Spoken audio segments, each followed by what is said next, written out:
Hi, humans, and welcome back to Humanities.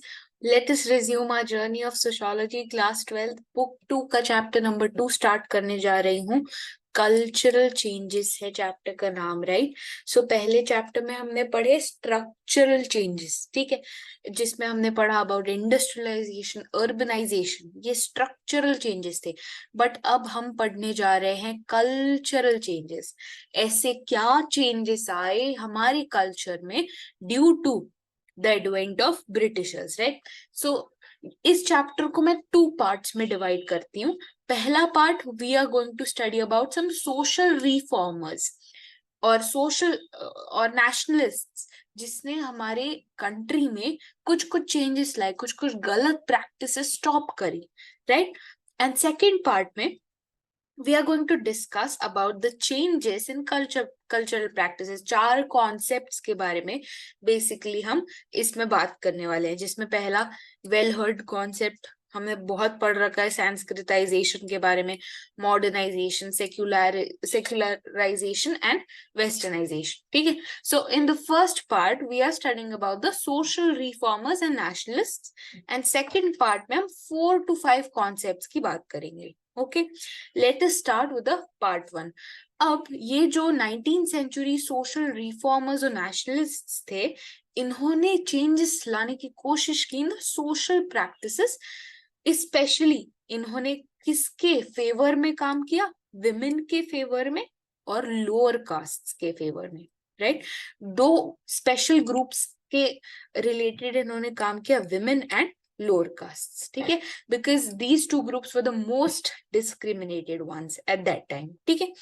अब social reform movements of 19th and early 20th century, ये हम detail में पढ़ते हैं, अलग अलग रिफॉर्मर्स के बारे में पढ़ते हैं. इसमें से CUET में भी बहुत सारे क्वेश्चंस आते हैं, right? Firstly let us understand the problems that plague the Indian society then. क्या क्या प्रॉब्लम्स थे? The problem of sati, everybody knows, ठीक है. Child marriage, then widow remarriage को बैन कर दिया था दैट टाइम. कास्ट डिस्क्रिमिनेशन होता था बहुत ज्यादा, ठीक है. सो ये सारी जो प्रॉब्लम्स थी, ये इंडियन सोसाइटी को बहुत डोमिनेट करती थी, और ये सारे सोशल रिफॉर्मर्स ने क्या किया? ये प्रॉब्लम्स को एंड कर दिया, ठीक है. नाउ कौन सा रिफॉर्मर किस प्रॉब्लम से रिलेटेड है, we are going to discuss it a little later. Now it is not that अच्छा हम बोल रहे हैं कि 19th और 20th सेंचुरी रिफॉर्मर्स ने काम किया, बट उसके पहले ये प्रॉब्लम्स थी, तो उसके पहले कुछ लोगों ने नहीं किया था क्या? किया था, बट इतने इफेक्टिव अटेम्प्ट्स उनके नहीं रहे थे उस time. It is not that attempts weren't made to fight social discrimination in the pre-colonial India. Attempts थे, जैसे ये सारी जो सोशल डिस्क्रिमिनेशन के प्रॉब्लम्स थे, इनका opposition was central to Buddhism. Bhakti Sufi movements में बहुत सारा ये प्रॉब्लम्स को अपोज करने वाली अच्छी अच्छी बातें लिखी गई थी, बट ये रियल इम्प्लीमेंटेशन इनका इस एरा में हुआ था, ठीक है. So now let us see कौन सा सोशल रिफॉर्मर किस प्रॉब्लम से रिलेटेड है और किस प्रॉब्लम को इरेडिकेट किसने किया. Now when it comes to Raja Ram Mohan Roy, we know that Raja Ram Mohan Roy ने, he was from originally from Bengal. इन्होंने 1828 में एक एसोसिएशन बनाया था जिसका नाम था ब्राह्मो समाज. we all know about it, right? Now he attacked the practice of sati. इन्होंने सती को स्टॉप करने की बहुत कोशिश की, और इनका बेसिस क्या था? उनका like he appealed people to stop the practice of sati. On what grounds? On humanitarian and natural right doctrines वाले grounds. और हिंदू शास्त्र को भी इन्होंने अपना वेपन बनाया, ठीक है. So when it comes to Raja Ram Mohan Roy, you're going to say कि yes, he is related to eradication of sati, ठीक है. Then second we come towards another social reformer जिनका नाम है रानडे. नाउ रानडे का जब नाम आता है, we are going to talk about remarriage of widows, ठीक है. ऐसे ऐसे आपके दिमाग में पैटर्न्स बना लो. राजा राम मोहन राय, सती. रानडे, remarriage of widows, ठीक है. Now what is the book which he wrote? Then the book's name was The Texts of Hindu Law on the Lawfulness. बहुत लंबा नाम है. You need not remember the entire name. Just remember a few words. The Text of the Hindu Law. इतना याद रखो. किसने लिखी थी? रानडे ने लिखी थी. Right? Okay, remember this about Ranade. फिर थर्ड हम बताते हैं कि भाई जो नया एजुकेशन लाया गया, it was full of ideas of modernization, ideas of liberalism, right? बहुत सारी यूरोपियन रेनेसेंस की आइडियाज थी, रिफॉर्मेशन और एनलाइटनमेंट पीरियड से ली हुई आइडियाज थी. So the new education was quite it contained a lot of western and liberal ideas. ठीक है, देन इसकी वजह से भी काफी लोगों को आइडियाज मिली थी. Right now sir Syed Ahmad Khan, what is he related to? He's related to ijtihad, which means free inquiry. Now he interpreted Islam, ठीक है, he reinterpreted Islam and emphasized the validity of free inquiry. और उन्होंने एलिज किया कि भाई Quranic रिविलेशंस में और laws of nature में बहुत सारी सिमिलैरिटीज है. मॉडर्न साइंस और कुरान में काफी ज्यादा सिमिलैरिटीज है. सर सैयद अहमद खान. ठीक है, you're going to remember कि Sir Syed Ahmad Khan is related to free inquiry and he brought out कि there are similarities between Quranic revelations and laws of nature discovered by modern science. ठीक है, so Sir Syed Ahmad Khan अभी तक हमने learn किया. then Ranade, then Raja Ram Mohan Roy, फिर new education उनकी ideas, and then last reformer which we are going to study is Kandukiri Veeraselingam. A difficult name to remember, but याद कर लो, Kandukiri Veeraselingam. Now इनकी book का नाम क्या था? The Sources of Knowledge. Very important from your CUET perspective. अब यहाँ पे देखो, वीरसेलिंगम ने एक बुक लिखी जिसका नाम था सोर्सेस ऑफ नॉलेज, और इन्होंने इसमें किसके बारे में बात की है? अब he has talked about the नव्य न्याय logic in this book, and at the same time इन्होंने किस रिफॉर्मर को ट्रांसलेट किया है? इन्होंने जूलियस हक्सले को ट्रांसलेट किया है. ठीक है, in his own language. Okay, so this is a little summary. ये बॉक्स बहुत ज्यादा इंपॉर्टेंट है, इसमें से CUET के तो 100% क्वेश्चंस आते हैं. ठीक है, so do not leave this box. बहुत इंपॉर्टेंट है. छोटे छोटे शॉर्ट नोट्स बना लो इसमें से. राइट, थोड़ा और आगे जाते हैं. देखो अब यहाँ से we are going to resume with our notes. अब 19th century reformers के बारे में ऐसी क्या खास बात थी? What made them special? ठीक है, so what made them special is a creative combination of modern ideas of Western liberalism plus a new look of traditional culture, literature. यानी इनके पास modern ideas भी थी और साथ ही साथ इन्होंने traditional literature का भी यूज किया. ठीक है, there was a blend of modern Western ideas और traditional ideas. This made them very very special. अब बॉक्स 2.1 को अपन ने अच्छे से कर लिया. Now there's a 3 marker question जो कभी कभी आ सकता है. ठीक है, Satish Sabharwal is a sociologist who brought his own concept of 3 aspects of modern framework of change. ठीक है, अब इसमें क्या होता है आसानी से समझते हैं. कोलोनियलिज्म की वजह से इंडिया में काफी सारा मॉडर्नाइजेशन आया. अग्रीड. अब ये मॉडर्नाइजेशन किस किस फॉर्म्स में आया? ठीक है, this is what he explains in his 3 aspects of modern framework of change. He said कि पहले तो भाई कम्युनिकेशन की वजह से हम ज्यादा मॉडर्न हुए, कि people started moving from one place to another. फिर टेलीफोन आया, प्रिंटिंग प्रेस, ये सारी चीजें आई. फिर सेकेंड पॉइंट में ही डिस्कसेस अबाउट सम ऑर्गेनाइजेशंस जो कोलोनियलिज्म की वजह से लाइक रिबेलियस नेचर में वो थोड़े उभर गए थे, या फिर ऐसी ऑर्गेनाइजेशंस कुछ जो एस्टैब्लिश हुए थे इन दैट एरा. और तीसरा is the nature of ideas, यानी धीरे धीरे लोगों की सोच बदल रही थी. There thinking was getting a little refined. ठीक है, सो ये 3 पॉइंटर्स है जो आप एग्जाम में लिख के आओगे. सतीश सबरवाल का अगर आपको नाम दिखा, these 3 points are to be remembered: modes of communication, forms of organization and nature of ideas. Now let us discuss them in detail, ठीक है। तो पहले आ जाओ थोड़ा सा ऊपर। Sociologist Satish Sabharwal elaborates upon the modern context by sketching 3 aspects of modern framework of change. पहला modes of communication, दूसरा organization और तीसरा ideas, ठीक है। पहला कम्युनिकेशन, जब तक लोग सोशलाइज नहीं करेंगे, कम्युनिकेट नहीं कर पाएंगे, तब तक आपकी मॉडर्न आइडिया स्प्रेड कैसे होंगी, right. So communication is very very important. So new technologies जो ब्रिटिशर्स की वजह से आई as a consequence, so in new technologies ने क्या स्पीड अप किया, फॉर्म्स ऑफ कम्युनिकेशन। धीरे धीरे प्रिंटिंग प्रेस आने लगा, टेलीग्राफ, माइक्रोफोन, ये सारी चीजें आने लगी। People started moving from one place to another, goods through steam ships आ गए, रेलवेज आ गए, ठीक है। यहाँ पे कुछ कुछ और पॉइंट्स है जो सीयूईटी में पूछे जाते हैं, ठीक है। Social reformers from Punjab are moving to Bengal, ठीक है।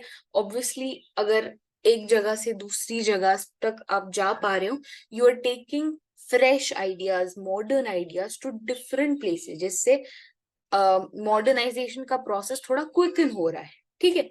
सो मद्रास के लोग महाराष्ट्र से, पंजाब के बंगाल से, ये सारी इंफॉर्मेशन एक्सचेंज कर रहे हैं, ठीक है। They are socializing. So Keshav Chandra Sen of Bengal, he visited Madras in 1864। तो ये सारी जहां जहां आपको डेट्स दिखे, नेम्स दिखे, या सिटीज के किसी का भी इवेंट्स के नाम दिखे, just encircle them, mark them, notes में लिख लो, क्योंकि सीयूईटी में यही सब पूछा जाता है। Then Pandita Ramabai, she travel to different corners of the country. फिर क्रिश्चियन मिशनरीज एक जगह से दूसरी जगह गए, रिमोट कॉर्नर्स, नॉर्थ ईस्ट चले गए, ठीक है। इधर बहुत से लोगों को एजुकेशन दिया। सो ये बताता है कि कैसे कम्युनिकेशन न्यू टेक्नोलॉजी की वजह से स्पीड अप हो गया था। And this concludes our first point. अब सेकंड पॉइंट था ऑर्गेनाइजेशन। तो कैसी कैसी ऑर्गेनाइजेशंस आई थी, देखो। सबसे पहले Brahmo Samaj in Bengal. Now tell me, Brahmo Samaj किसने बनाया था? It was Raja Ram Mohan Roy. Very nice. In which year was Brahmo Samaj established? It was 1828। अब आर्य समाज आया था कब, कहा? पंजाब में आया था। और किसने निकाला था? It was Dayanand Saraswati. Now all India Muslim ladies conference, जिसका एक अलग नाम है Anjuman Khawatin e Islam, it was founded in the year 1914, ठीक है। सो ये सारी organizations are very important. You have to remember the date, you have to remember their names, their second names, ठीक है। कहाँ कहाँ एस्टैब्लिश हुए, किसने एस्टैब्लिश करे, ठीक है। सो ये सारे ऑर्गेनाइजेशंस, इनकी ग्रोथ स्पीड अप हुई। इंडियन रिफॉर्मर्स ने यहाँ पे डिबेट किया पब्लिक मीटिंग्स में। अब मीडिया का अच्छा इस्तेमाल किया, न्यूज़पेपर्स, जर्नल्स, इन सब का भी काफी अच्छे से इस्तेमाल किया। जब आप डिबेट्स लेते हो, बहुत सारे लोग नहीं आ पाते हैं उधर, बट अगर आप न्यूज़पेपर्स और जर्नल्स के थ्रू आपके वर्ड स्प्रेड करो, तो there is a high chance कि लोगों को आपके आइडियाज और थॉट्स के बारे में पता चले, ठीक है। ट्रांसलेशन ऑफ राइटिंग हुआ कि अगर आप किसी लैंग्वेज में कंफर्टेबल नहीं हो, so there were translations of writings, ठीक है, from one Indian language to another. जैसे यहाँ पे एक बहुत इंपॉर्टेंट एग्जाम्पल दिया है, Vishnu Shastri published a Marathi translation of Vidyasagar book in Indu Prakash in 1868। तो ये सारे सीयूईटी वाले क्वेश्चन है, ठीक है। So just take a note of them. अब सेकंड हो गया ऑर्गेनाइजेशन, पहला था कम्युनिकेशन, थर्ड क्या आएगा? आइडियाज। अब नई नई अच्छी आइडियाज आई, मॉडर्न, अबाउट लिबरलिज्म, फ्रीडम, ठीक है। ये सारी आइडियाज आने लगी लोगों को। New ideas of home making and marriage. Education के बारे में एक see the value of education became very important. New roles for mothers and daughters, see such progressive ideas. New ideas of self conscious pride, खुद के culture और tradition को लोग value करने लगे, ठीक है। पहले people just wanted to imitate higher culture, western countries, but अब लोग खुद के कल्चर और ट्रेडिशन को मानने लगे, रिस्पेक्ट करने लगे, ठीक है। So it was it was seen as very crucial, education was seen as very crucial for a nation, ठीक है। फिर फीमेल एजुकेशन को बहुत वैल्यू किया गया और एज अ रिजल्ट पहली गर्ल्स की स्कूल बनाई गई, पहली फीमेल विमेन स्कूल बनाई गई इन Pune. Who made it? Jyotiba Phule, obviously. And who was the headmistress of this first school for women in Pune? It was Savitri Bai Phule. So reformers, they argued that for a society to progress, women have to be educated. Now, some of them debates होने लगी कि pre-modern India में, before the advent of Britishers, women were educated, but others contested that it was only for a privileged few. सबके लिए नहीं था ये, कुछ ही women के लिए था. So ऐसी सारी debates, people actively they got engaged in debates, they started talking to each other and they got new ideas. अब यहाँ पे लिखा है Jyotiba Phule recalled the glory of pre-Aryan age. बाल Gangadhar Tilak, he emphasized the glory of Aryan period. So ये सारी चीजें यहाँ पे होने लगी, नई नई ideas के साथ people started growing, their mindset it started improving. अब यहाँ पे एक 1 mark कर दिया है Jahanara Shah Nawaz. Now she was against the institution of polygamy. What is polygamy? When you have more than one spouse, ठीक है. So Jahanara Shah Nawaz proposed a resolution against the evils of polygamy at the All India Muslim Ladies Conference. हमने अभी देखा ये कहाँ हुआ था, कब हुआ था, 1914 में हुआ था, ठीक है. और तहसीब निस्वान क्या था? It was a journal, a magazine for women in Punjab. और ये जर्नल जहानारा शाह नवाज के रिजॉल्व को काफी सपोर्ट करता था, ठीक है. बट बाकी के लोग जो ऑर्थोडॉक्स लोग थे वो इसको काफी अपोज करते थे. Now let us move a little further. यहाँ पे लिखा है कि डिबेट्स बहुत कॉमन थी इस पीरियड में, because people had started thinking, they had started questioning, ठीक है. सो इसलिए बहुत सारी डिबेट्स होने लगी थी एंड दैट्स व्हाई सती काफी अपोज की गई थी बाय ब्रह्मो समाज, वी नो दिस, ठीक है. बट जो ऑर्थोडॉक्स मेंबर्स थे वो ऑब्वियसली इस इंस्टीट्यूशन को सपोर्ट करेंगे, सो दे सपोर्टेड सती. और हिंदू कम्युनिटी के ऑर्थोडॉक्स मेंबर्स ने एक खुद का ऑर्गेनाइजेशन बनाया जिसका नाम क्या था? धर्म सभा. वेरी वेरी वेरी इंपॉर्टेंट, ठीक है. सो ऑर्थोडॉक्स मेंबर्स ने धर्म सभा बनाया and they petitioned the British, arguing that reformers had no right to interpret the sacred text. यानी इन्होंने ये ब्रह्मो समाज को अपोज करते हुए खुद का ऑर्गेनाइजेशन बनाया जिसका नाम था धर्म सभा. ये आता है एमसीक्यूज में, आता है सीयूईटी में आता है, ठीक है. एंड दे पेटिशन ब्रिटिश, और इनको बोला कि किसी को हक नहीं है सेक्रेड टेक्स्ट चेंज करने का या इंटरप्रेट करने का. That's it about the social reformers of 19th and 20th century. अब हम आगे बढ़ते हैं with the 4 or 5 concepts, 4 to 5 concepts यहाँ पे आपको पढ़ने, जिसकी वजह से काफी कल्चरल चेंजेस हमारी कंट्री में आए थे. Okay, now let us quickly begin with the concept of Sanskritisation. बहुत बार किया है, जस्ट अ रिविजन, ठीक है. सो संस्कृताइजेशन किसने कॉन्सेप्ट लाया था? It was coined by M.N. Srinivas, ठीक है. नाउ संस्कृताइजेशन की बेसिक डेफिनेशन क्या है? जब लोअर कास्ट लोग they try to imitate the lifestyles of the upper castes by taking over the cultural and domestic practices of upper castes, ठीक है. यहाँ पे क्या लिखा है? process by which a low caste or tribe takes over the customs, rituals, beliefs, ideology, lifestyle of a high and in particular twice born dvija caste. यानी ये high cast का दूसरा नाम क्या दे दिया है? द्विजा कास्ट, यानी ट्वाइस बॉर्न कास्ट, ठीक है. अब जो संस्कृताइजेशन का इम्पैक्ट होता है सोसाइटी पे वो सिर्फ एक तरफा नहीं होता, इट इज मेनी साइडेड. बहुत सारे डिफरेंट चीजों को ये अफेक्ट करता है, जैसे language, literature, music, dance, drama. Can you imagine? इतने सारे स्फीयर्स में संस्कृताइजेशन अपना एक इम्पैक्ट छोड़ देता है, right. Now it is primary, इसकी डेफिनेशन टू देखो, इसकी ये एक प्राइमरीली प्रोसेस है which takes place within the Hindu space. ये बेसिकली हिंदू स्पेस में ओरिजिनली प्रोसेस चलती थी, लेकिन अब तो श्रीनिवास के अकॉर्डिंग ये बहुत सारे अलग अलग रिलीजन्स, अलग अलग सेक्ट्स में भी दिखाई देती है, विच आर आउटसाइड हिंदुइज्म। यानी originally it was meant to be taking place in the Hindu space, but अब ये अलग अलग छोटे छोटे सेक्ट्स में विच आर आउटसाइड हिंदुइज्म भी दिखाई पड़ती है। ठीक है, now there is a special concept called desanskritization, sanskritization के उल्टा। ठीक है, अब डीसंस्कृताइजेशन में क्या होता है, नॉन संस्कृतिक जो कास्ट होती है वो डोमिनेट करती है। ठीक है, संस्कृताइजेशन में तो डोमिनेंट अपर कास्ट डोमिनेट करेंगी, लेकिन डीसंस्कृताइजेशन में द सेक्ट्स और the groups who dominate are the non Sanskritic classes और कास्ट्स।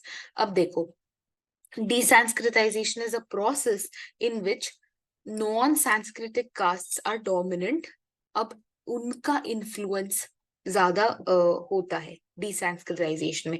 जैसे इसका एक एग्जाम्पल दिया है, पंजाब में पर्शियन इन्फ्लुएंस दिखाई देता है। ठीक है, now Persians are a non संस्कृतिक class in Punjab, caste in Punjab, right? So but इनका इन्फ्लुएंस ज्यादा दिखाई पड़ता है, विच मीन्स पंजाब में क्या हो रहा है, इट इज डीसंस्कृताइजेशन। ठीक है, ये थोड़ा याद रख लेना। Let us move a little forward. अब यहाँ पे कैरेक्टर आता है Kumud Pawde. Now she was a woman. ठीक है, कुमुद पावड़े वाज अ दलित वुमन। एक इनका एग्जाम्पल, एक केस स्टडी दिया है बुक में। Now what happened to her, उनकी स्टोरी क्या थी ये थोड़ी जानने की कोशिश करते हैं। So basically she was a Dalit woman, she became a Sanskrit teacher. Can you imagine? Firstly, she's a Dalit, then secondly, she's a woman, and she became a Sanskrit teacher. Then, ठीक है, उस वक्त उन्होंने इतने गट्स दिखाए to become a Sanskrit teacher. ठीक है, जहाँ पे you know it was a little, Sanskrit को हम थोड़ा सेक्रेड लैंग्वेज मानते हैं। ठीक है, सो a Dalit woman becoming a Sanskrit teacher was very unusual at that time. ठीक है, अब इस बात से हमें पता चलता है कि प्रोसेस ऑफ संस्कृताइजेशन है जेंडर्ड, यानी इनको, कुमुद पावड़े जी को बहुत सारे डिस्क्रिमिनेशन फेस करना पड़ा है that time. She had to face all kind of discrimination, plus इन्हें बहुत ताने पड़ते थे। हर टीचर यूज टू उनको थोड़ा नीचा दिखाया जाता था उनकी क्लास में। ठीक है, सो इससे हमें ये बात पता चलती है कि process of Sanskritisation is gendered, right? ये बॉक्स में आपके लिखा है। ओके, नाउ संस्कृताइजेशन की सेकंड डेफिनेशन की तरफ हम आगे बढ़ते हैं। Process by which people want to improve their social status through adoption of names, customs of highly placed groups। यानी बेसिकली आपकी संस्कृताइजेशन में क्या हो रहा है, पोजिशनल चेंज हो रहा है। आप लो कास्ट से हाई कास्ट की तरफ मूव करने की कोशिश कर रहे हो। देयर इज नो स्ट्रक्चरल या ओरिजिनल ऐसा चेंज कुछ नहीं आ रहा है, जस्ट एक पोजिशनल चेंज, ऊपर ऊपर वाला चेंज, ऐसे थोड़ा शैलो चेंज आ रहा है। ठीक है, अब यहाँ पे हमें रेफरेंस मॉडल संस्कृताइजेशन में कौन दिखेगा? Those people who are financially better off. Obviously reference model यानी आप किसकी तरह बनना चाहते हो। So it is obviously the higher castes, the financially better off people. Now this is a very very important question जो आपके बोर्ड्स में तो आएगा ही आएगा। ठीक है, now what is the question? Criticisms of Sanskritization. Now, M.N. Srinivas, he brought the concept of Sanskritization, but other sociologists, they tried to bring out some criticisms, some shortcomings of Sanskritization. Now, what were they? Let us do them one by one. पहला criticism ये कहता है कि Sanskritization exaggerates the social mobility or the scope of lower castes to move up the social ladder। यानी ये थोड़ा exaggerate कर रहा है, इससे अपर कास्ट को और अपर ऐसा दर्जा दिया जा रहा है। ठीक है, there is no structural change but एक स्लाइट पोजिशनल चेंज हो रहा है। और इनइक्वालिटी तो संस्कृताइजेशन के बाद भी परसिस्ट करती है। यानी मान लो ये पर्सन है ए, इसने संस्कृताइज कर लिया। ठीक है, इसने सक्सेसफुली एक अपर कास्ट को कॉपी कर लिया, इमिटेट कर लिया, बट स्टिल इसके साथ इनइक्वालिटी परसिस्ट करेगी because people know that he is not originally an upper caste. ठीक है, so inequality it continues to persist even if a person Sanskritized. ठीक है, so it exaggerates social mobility, I'm so sorry, and scope of lower caste to move up the social ladder. इधर देखो detail में थोड़ा समझते हैं इसे. So it leads to no structural change but only positional change. Inequality इसके बाद भी persist करती है. This is the first criticism of Sanskritization. दूसरा ये कहता है कि it accepts upper castes as superior and lower castes as inferior. ये तो सरासर ये बताना चाह रहा है कि हाँ, अपर कास्ट को कॉपी करने की जरूरत पड़ रही है because they are superior, and lower caste को बहुत इंफीरियर शो करा जा रहा है in this concept of Sanskritisation. Third क्या कह रहा है कि this model itself is resting on inequality and exclusion. ठीक है, ये मॉडल से लोग प्यूरिटी और पोल्यूशन जैसी चीजों में बिलीव करने लगे. ठीक है, सेकेंड का डिटेल एक्सप्लेनेशन यह है. It has been pointed out that ideology of Sanskritisation accepts the way of upper caste. Upper caste को सुपीरियर माना जा रहा है और लोअर कास्ट को इंफीरियर माना जा रहा है. Therefore there is a desire to imitate. ठीक है, ये सुपीरियोरिटी और इंफीरियोरिटी कॉम्प्लेक्स की वजह से ही तो आ रहा है ना इमिटेशन. ठीक है, जरूरत क्यों पड़ रही है? Because there is a complex. ठीक है, और थर्ड शॉर्टकमिंग ये है कि भाई ये मॉडल ही पूरा इनइक्वालिटी और एक्सक्लूजन पे बेस्ड है. ठीक है, then the fourth shortcoming is कि भाई adoption of bad practices of upper caste हो रहा है. कि अगर आप अपर कास्ट को इमिटेट कर रहे हो, उनको कॉपी कर रहे हो, तो उनकी बैड प्रैक्टिसेस, उनकी मैल प्रैक्टिसेस को भी आप कॉपी कर रहे हो इनडायरेक्टली. ठीक है, जैसे यहाँ पे देखो क्या क्या लिखा है. थर्ड मॉडल मैंने नहीं समझा है. Sanskritization rests on inequality and exclusion. ठीक है, प्यूरिटी और पोल्यूशन में लोग बिलीव करने लगते हैं. Therefore upper caste lower caste are look down. ठीक है, और एक सोशल प्रिविलेज होता है अपर कास्ट के लिए.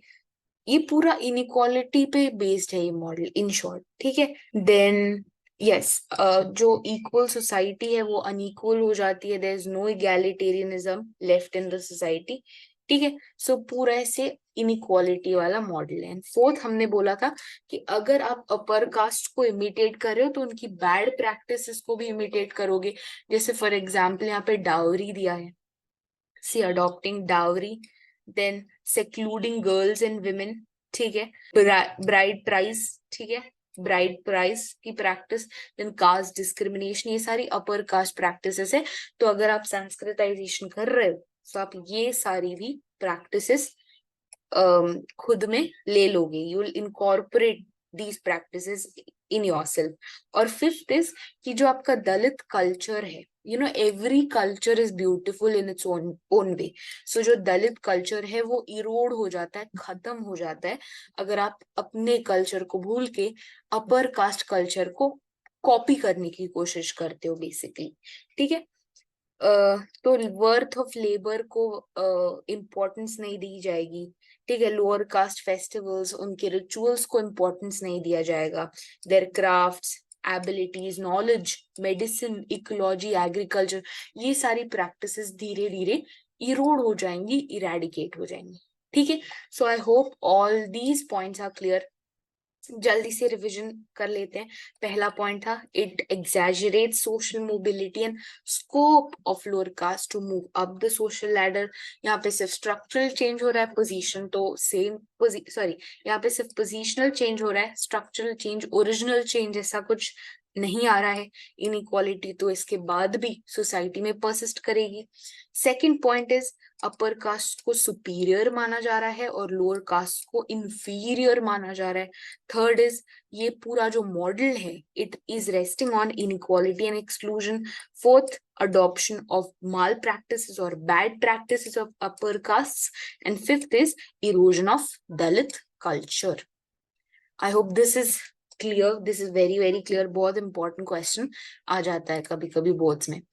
ठीक है, अब यहाँ पे लिखा गया है कि विद संस्कृताइजेशन लोग बहुत रेज्ड होने लगे, उनको गुस्सा आने लगा, और that's why they started anti Brahminical movements.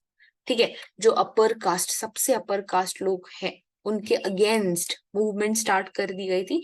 और एज अ कॉन्सिक्वेंस क्या हुआ था, there was an attempt to drop Sanskrit words and phrases. ठीक है, so this was one of the consequences of anti-Brahminical movement, not very important, but again remember each and every word of NCERT. ठीक है, अब second social change की बात करते हैं जिसका नाम है वेस्टर्नाइजेशन। हमें बहुत अच्छे से पता है ये वर्ड, बट टेक्निकली इसका मीनिंग आज जानने की कोशिश करेंगे। Now according to M N Srinivas again, westernisation क्या था?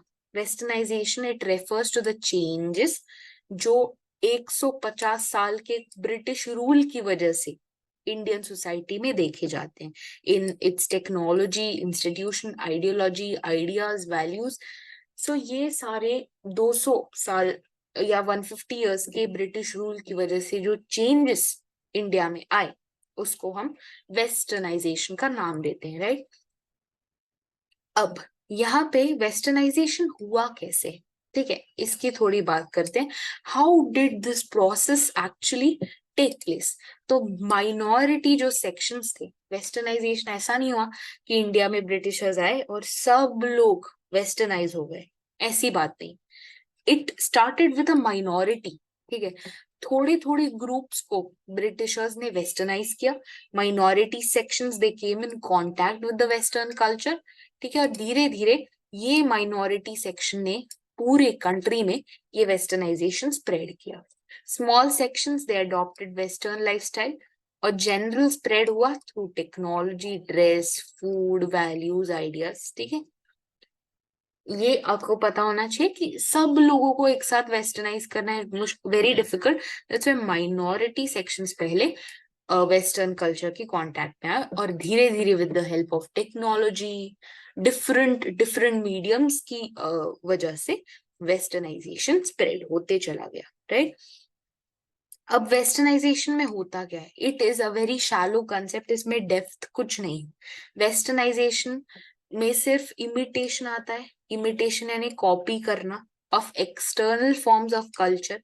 ठीक है, बाहरी लोग अगर बर्गर पिज्जा खा रहे हैं, so you also start having burger pizza, and आप खुद को वेस्टर्नाइज्ड बिलीव करते हो। ठीक है, बट इस वेस्टर्नाइजेशन में ऐसी कोई डेप्थ नहीं है। इट डजंट नेसेसरीली मीन कि आप मॉडर्न आइडियाज और ऐसी प्रैक्टिकल वैल्यूज लाइक डेमोक्रेसी और इक्वालिटी अडॉप्ट करो।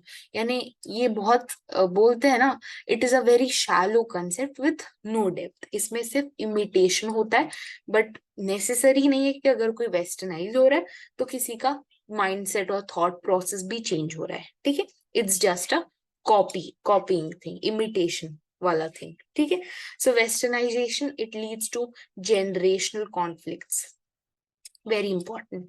वेस्टर्नाइजेशन से क्या होता है, अलग अलग जनरेशन में बहुत सारे कॉन्फ्लिक्ट्स होते हैं। ठीक है, like old people of the family, they are not liking the way in which the grand children are brought up in the family, की उनको जो वैल्यूज उनके मम्मी पापा देते हैं वो काफी ओल्ड पीपल डिसरिगार्ड कर सकते हैं। there's a you know there's debate in the families, उनको नहीं पसंद आता है ओल्ड लोगों को, राइट? सो ये सब किसकी वजह से हो रहा है? It is because of westernization, there's a generational gap। ठीक है, फिर westernization it affected the Indian art and literature. इसका क्लासिक एग्जाम्पल दिया है एनसीईआरटी में कि Raja Ravi Varma, the famous painter, he in 1870 उन्होंने अपना पहला पेड कमीशन वाला पेंटिंग पेंट किया था, और उसमें यहाँ पे दिया है, मैंने बॉक्स भी यहाँ पे अटैच किया है, सी हियर। सो राजा रवि वर्मा 1817 में इन्हें फर्स्ट पेड कमीशन मिला, and whom did he paint? He painted the portrait of किजाके पलट कृष्णा मेनन्स फैमिली। ठीक है, नायर्स ऑफ केरला थे ये। ठीक है, और इसमें ये 4 लोगों को इन्होंने पेंट किया है। सो दिस इज, सॉरी 5 लोग है, राइट? सो ये एक मॉडर्न न्यूक्लियर फैमिली शो कर रहा है। सो कैसे वेस्टर्नाइजेशन ने पेंटिंग में भी मॉडर्नाइजेशन लाया है, ठीक है। So it is all due to your western ideas and westernization. Nuclear family is basically a western idea, ठीक है। फिर श्रीनिवास, एम एन श्रीनिवास के हिसाब से lower caste they sought to sanskritize, very important statement है ये। लोअर कास्ट क्या करना चाहते हैं, इमिटेट करना चाहते हैं अपर कास्ट को, इन शॉर्ट फॉर संस्कृताइज करना चाहते हैं, but upper caste they sought to westernize, यानी अपर कास्ट को और वेस्टर्न बनना है, पर लोअर कास्ट को क्या बनना है, अपर कास्ट जैसा बनना है। Are you getting it? This is a very important statement. Lower caste sought to sanskritize, upper caste sought to westernize. आगे चलते हैं, let us go a little further, and these are the last two concepts of your chapter. पहला है modernization और दूसरा है secularization. अब modernization के बारे में also we've heard a lot of things. So modernization होता क्या, ये सारे pointers, it's very easy. देखो, modernization basically reflects the positive or desirable values. If you're talking of democracy, if you're talking of equality, liberalism, ये सारी modern desirable values है. So this is what is modernization. जब आप modernisation की बात कर रहे हो, आप पॉजिटिव और डिजायरेबल वैल्यूज की बात कर रहे हो, आप टेक्नोलॉजी इंप्रूवमेंट की बात कर रहे हो, there is an improvement in overall technology in production processes of country. अगर कंट्री की टेक्नोलॉजी और प्रोडक्शन मेथड्स इंप्रूव होती हैं तो कंट्री ओवरऑल मॉडर्न बनती है। Then modernization also reflects the path which West Europe or North America has taken. ठीक है, मतलब वो एक रेफरेंस मॉडल है वेस्ट यूरोप और नॉर्थ अमेरिका, बाकी सारी अंडर डेवलप्ड और डेवलपिंग कंट्रीज के लिए, कि ये जिस पाथ से गए हमें उस पाथ से जाना है, and this is the path of modernization, ठीक है। देन ये बहुत इंपॉर्टेंट ऐसी लाइन है, ठीक है। Local ties and parochial perspectives, यानी आपके जो छोटे छोटे टाइज होते हैं या आपके एक कंस्ट्रिक्टेड वे में लोगों के साथ टाइज होते हैं, they give way to universal commitments and cosmopolitan attitudes. एक आपका सोचने का तरीका एक्सपैंड हो जाता है, कॉस्मोपॉलिटन एटीट्यूड आ जाता है, यानी एक तरह का मॉडर्न वे ऑफ लाइफ आपके अंदर आ जाता है। देन आप साइंस और कैलकुलेशन में ज्यादा बिलीव करने लगते हो, आपका इमोशंस सेक्रेड यानी भगवान, इमोशंस, नॉन रैशनल चीजों से थोड़ा थोड़ा विश्वास उठने लगता है, ठीक है। आप रैशनलिटी और कैलकुलेशन एंड साइंस पे बिलीव करने लगते हो। Then when you become modern, आप बिलीव करते हो कि एक इंडिविजुअल बहुत इंपॉर्टेंट है रादर देन अ ग्रुप, ठीक है। Individual is a primary unit of society and politics rather than a group. And आप बिलीव करने लगते हो कि choices are not based on birth, choices need not be based on birth, but choices must be like your way of life must be based on your choice. आप जो choose करते हो वो आपकी बर्थ से नहीं मिल सकता। You the importance of ascriptive status या एस्क्राइब्ड स्टेटस, जो आपका एस्क्राइब्ड स्टेटस था ना, वो फॉल कर जाता है। अब एस्क्राइब्ड स्टेटस में नहीं बिलीव रखते, आप अचीव्ड स्टेटस में बिलीव करते हो, ठीक है। देन मॉडर्न वेस्ट के हिसाब से, अब ये जो रेड में लिखा है ये सेक्युलरिज्म की डेफिनेशन है, ठीक है। ये ब्लैक में मॉडर्नाइजेशन हो गया। अब हम सेक्युलराइजेशन क्या है उसकी तरफ बढ़ते हैं। So what is secularization? Modern west की टर्म्स में secularization is a process of decline in the influence of religion. Religion का इंपॉर्टेंस धीरे धीरे कम हो रहा है, ठीक है। Church is getting separated from the state, importance religion का धीरे धीरे कम हो रहा है। So this is a process of decline. But India की टर्म्स में अगर आप सेक्युलराइजेशन की बात करो तो इट मीन्स सर्वधर्म समभाव, विच मीन्स ऑल रिलीजन्स को आप इक्वली ट्रीट करोगे। कौन से दो आर्टिकल्स थे वो, which talked about the majority minority thing, minority protection वाले दो राइट्स थे, कौन से थे? आप उनका आर्टिकल नंबर कमेंट्स में लिखोगे, राइट। सो सेक्युलराइजेशन का मतलब ये पता चला मॉडर्न वेस्ट और इंडियन कॉन्टेक्स्ट में कैसा वेरी करता है. No modern societies they increasingly become secular. Why has your NCERT made this section common, यानी मॉडर्नाइजेशन और सेक्युलराइजेशन को साथ में क्यों लिखा है? What's the relation between them? Once your society starts getting modern, it also gets secular. ठीक है, जैसे जैसे कंट्री में साइंस रैशनलिटी इंक्रीज होता है, वैसे वैसे आप रिलीजन के इंपॉर्टेंस को धीरे धीरे कम कर देते हो, राइट?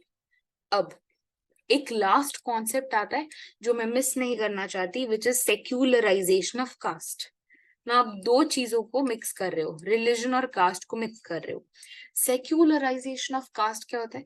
सी, इंडियन पॉलिटिक्स में कास्ट का बहुत यूज होता है. ठीक है, traditional caste system, it operated with in a religious framework. ठीक है, प्यूरिटी पोल्यूशन को आपने बहुत इंपॉर्टेंस दिया था पहले पहले कास्ट में. बट अब आप कास्ट को कैसे फंक्शन करते हो, आप कास्ट को कैसे यूज कर रहे हो? कास्ट को आप अच्छी चीजों के लिए यूज करने लगे हो. You are using caste as political pressure groups. ठीक है, अब ये पॉलिटिकल प्रेशर ग्रुप्स अपनी डिमांड, अपने हक, अपने राइट्स को मांगते हैं. ठीक है, they press upon the state their rights, their demands. और ये जो पॉजिटिव चेंज आया है in the use of caste, इसको हम बोलते हैं secularization of caste. So such changed role of caste as political pressure groups has been described as secularization of caste. That's it. Okay. So this was all about the chapter. If any doubts, please use the comment section freely. Like, share and subscribe to Humanities. Thank you very much.